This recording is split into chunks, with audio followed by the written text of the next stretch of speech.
Here else proof that our administration is being run by internet trolls, not qualified politicians. First, we see the My Safe Space is a parody site of the old Myspace site, made to look like the profile of the Democrats, more specifically Hakeem Jeffries, listing wild things like DEI and transgender rights as they're poking fun at.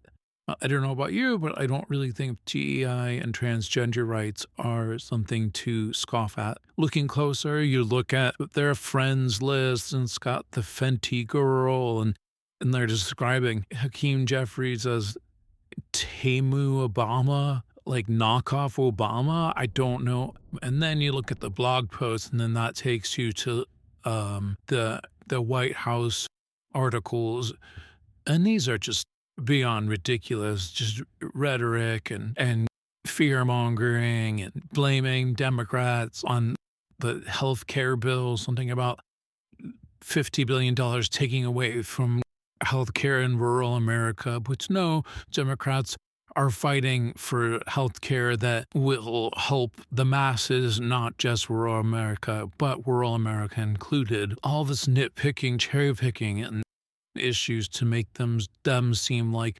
saviors. And you look at the links at the top, and there's this link to Trump RX, and Trump championing that he's going to get people 50% off Pfizer medications, and just all kinds of just a huge. The entire background of the site is just Trump. It's flagrantly ridiculous. I just don't even know. But I mean, this is part of a larger scheme of the administration to bring in meme culture and to inject meme culture into their political agenda. And we'll see this on their YouTube site, their YouTube shorts use, just templates taken from like CapCut, TikTok templates with like SNL skits and an Office and Parks and Rec and the Titanic and just things you see all over TikTok and it's just disgusting. Like, and the funny part is that they've like reappropriated these like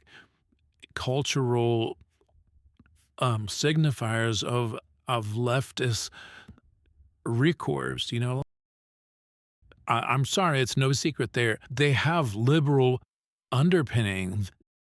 And then on top of that, you just dig a little bit further and like we go to the USDA and they've got like this banner on the top of their site just blaming Democrats for the government shutdown and saying that they're focusing on child mutilation, whatever that means, transgender rights again.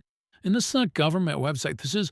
This is against the Hatch Act. You cannot put bipartisan rhetoric on a government website like this. And this is how the population is viewing they're viewing their government as people who like they are okay with their leaders being this type of mean cultured internet troll, and it's just disgusting. And then we'll see a little bit further, we're going down this rabbit hole, we're going to see the AI videos that Trump had made on the King's protest where he shits all over Harry Chisholm and then the weird Grim Reaper video about bot and it's just like, where does it end? They're just trolling everyone, Americans included. Americans being brainwashed into thinking that Democrats are like it's some big news. The Democrats want socialist reform in our policy changes, and leading them to believe that these socialist reforms are actually part of a broad businessman agenda to line the pockets of the Democratic leadership. And it's just not true. It's no secret. Democrats are not perfect. I'm not going to go down there, but I mean, it's no secret that they want socialist reforms in our policies. And all of a sudden, everyone's starting to be like, this is an outrage. No handouts on my tax dollar. Bracket is not going to affect them. I'm sorry, we're going after billionaires, not the average American's tax bracket. This is a sad, sad reality that we are all existing in, and I'm sorry to have to show this.